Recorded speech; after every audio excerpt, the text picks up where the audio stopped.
Saludos de nuevo, que el gran Yo Soy te bendiga. Bienvenido a esto, es tu canal Estudios Lógicos, un canal donde se estudian las cosas lógicas. En el primer video te quedamos en Esdras y Nehemías, que estamos explicando la estructura histórica de la Biblia. Ese libro fundamental que es tu manual, es mi manual. Entonces quedamos en Esdras y Nehemías. Nehemías y Esdras fueron los encargados de, después de estar Israel en Babilonia, por segunda vez como esclavos, son los encargados de construir el segundo templo y volver al Estado de Israel. Después viene Esther. Esther es una mujer que Dios preparó para que cumpliese una misión, porque ahí se iba a exterminar el pueblo judío. Todavía Israel celebra una fiesta en conmemoración de Esther. Creo que no, estoy casi que seguro que es la fiesta del Purim. Israel lo celebra. Después viene el libro de Job. Job es un personaje sufrido, es un personaje que tiene una connotación en la Biblia muy grande, poderosa, porque en este libro se toca que fuera de esta tierra, fuera del sistema de la Vía Láctea de nosotros, se toca que hay otros mundos. Muy sutilmente se toca que hay otros mundos, pero eso lo vamos a estudiar en otro video. Entonces, por eso está el personaje de Job. Cuando leas a Job, te vas a dar cuenta de que el enemigo, llamado Diablo y Satanás, quiere que nosotros vivamos mal. Entonces ya sabes por qué está ese libro ahí. Después de Job vienen los salmos. Salmos es sabiduría. ¿Quiénes escriben? Bueno, lo escriben entre el rey David, aunque se atribuyen a Moisés y a otros autores. Son salmos, son sabiduría. Vamos a hablar todo lo más que lo escribe el rey David y Salomón. ¿Sí? La mayoría lo escribe por el rey David, aunque se le atribuye también a Moisés, pero aparecen los salmos. Después viene Proverbios. Los proverbios los escribe el rey Salomón. Esos libros que ese libro que está cargado de sabiduría. Eclesiastés. Como proverbios y salmos se le atribuyen al rey Salomón. Eclesiastés es sabiduría. Después viene Cantares. Te voy a dar rápido para que el video no se haga tan extenso. Después viene Cantares, es un libro que habla del amor.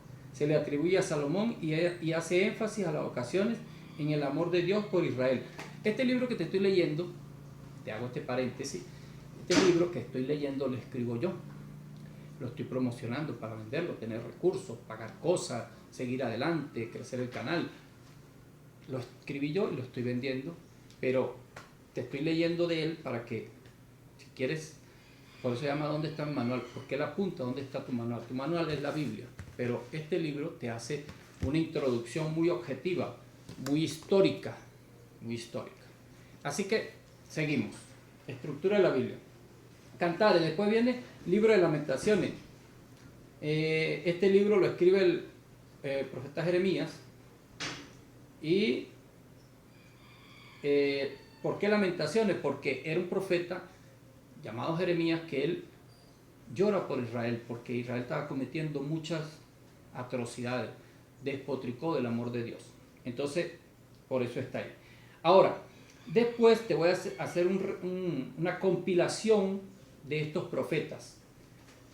Están aquí, se llama profetas mayores, profetas menores, pero es todo el Antiguo Testamento. Dice Isaías, Jeremías, Ezequiel, Daniel, Osea, Joel, Amós, Abdías, Jonás, Miquea, Nahum, Habacuc, Sofonía, Ageo, Zacarías y Malaquías. ¿Quiénes fueron esos personajes? A grosso modo,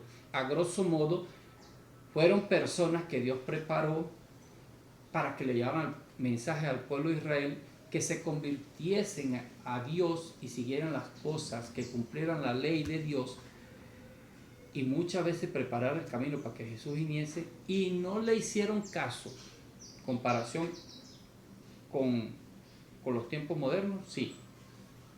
Nosotros estamos tratando de llevar este mensaje y se nos hace difícil. Pero estos personajes que están aquí le dieron duro. Unos fueron aserrados, unos fueron muertos de una manera que tú tienes que buscar la historia cómo murieron esos personajes.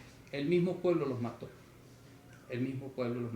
Porque el pueblo no quería que le dijeran lo que ellos querían escuchar.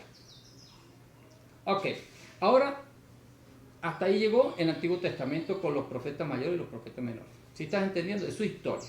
Ahora viene la explicación del Nuevo Testamento. Te voy a andar rapidito para que el video no se haga tan extenso y tan tedioso. Viene el Nuevo Testamento, viene Jesús, parte la historia en dos y se empieza a escribir la historia. Se empieza a escribir la historia después que Jesús parte la historia, se empieza a escribir la historia de Jesús en el Nuevo Testamento. Ahora aparece Mateo, Marcos, Lucas y Juan.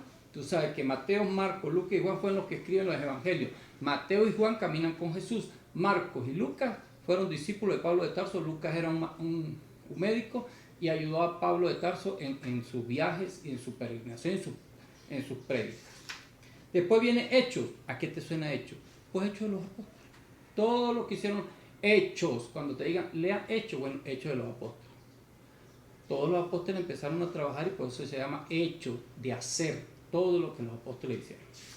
Después viene Romanos.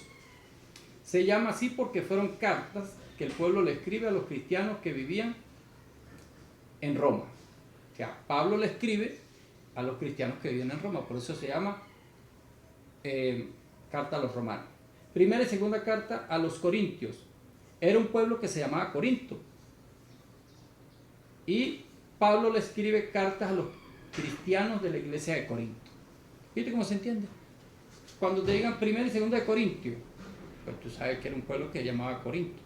Punto. Si en ese tiempo existiera un pueblo como aquí en Venezuela, un pueblo como San Cristóbal, carta a los san cristobalenses. Si Pablo le fuese escrito una carta a los cristianos de San Cristóbal, se le diría carta a los san cristobalenses. ¿Sí o no? ¿Viste cómo se entiende? Sencillo. Gálatas es una carta a los cristianos. Pablo le escribe una carta a los cristianos que se encontraban en una región llamada Galacia. Cuando te digan Gálatas, es una ciudad que se llama Galacia. ¿Viste lo bonito como se entiende aquí? Seguimos. Efesios se llama así porque te estoy leyendo el libro, por eso te recomiendo el libro. Efesios se llama así porque había una ciudad llamada Éfeso en la provincia de Roma y habían ciudadanos que aceptaron al cristianismo y Pablo le escribe una carta. Efesios, una ciudad que se llamaba Éfeso. Filipenses, Pablo le escribe una carta a los cristianos que vivían en Filipo, una colonia romana de Macedonia. Filipenses, una ciudad que se llamaba Filipo.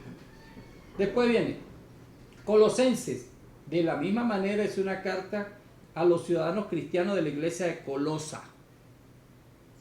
¿Cómo se llamaba? ¿Por qué se llama Colosenses? Porque había una ciudad que se llamaba Colosa.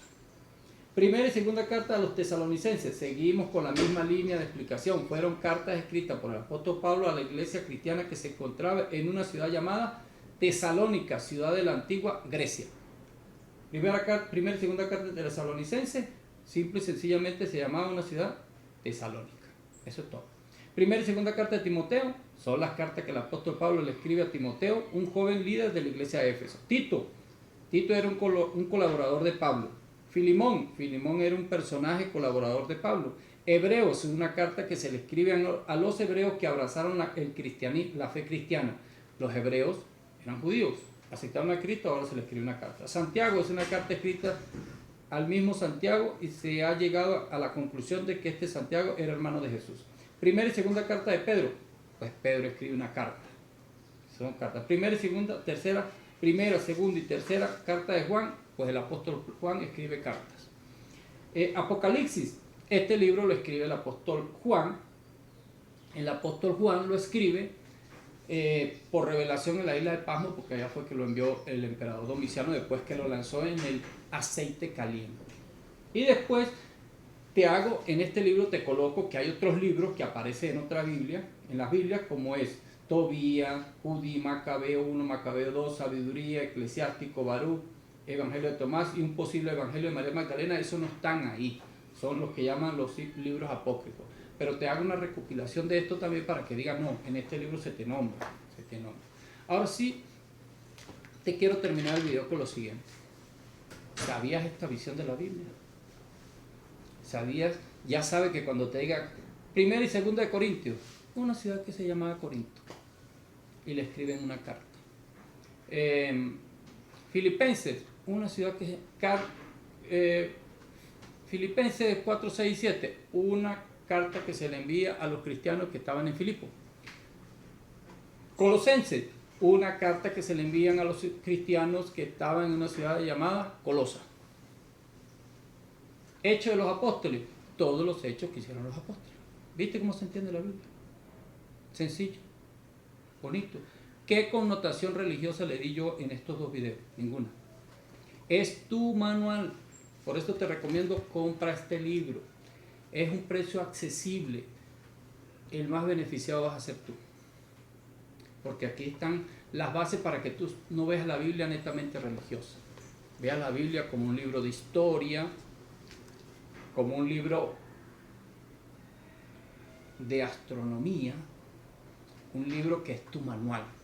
Un libro que te va a decir a ti, en este libro te dicen que la creación más sublime del universo eres tú.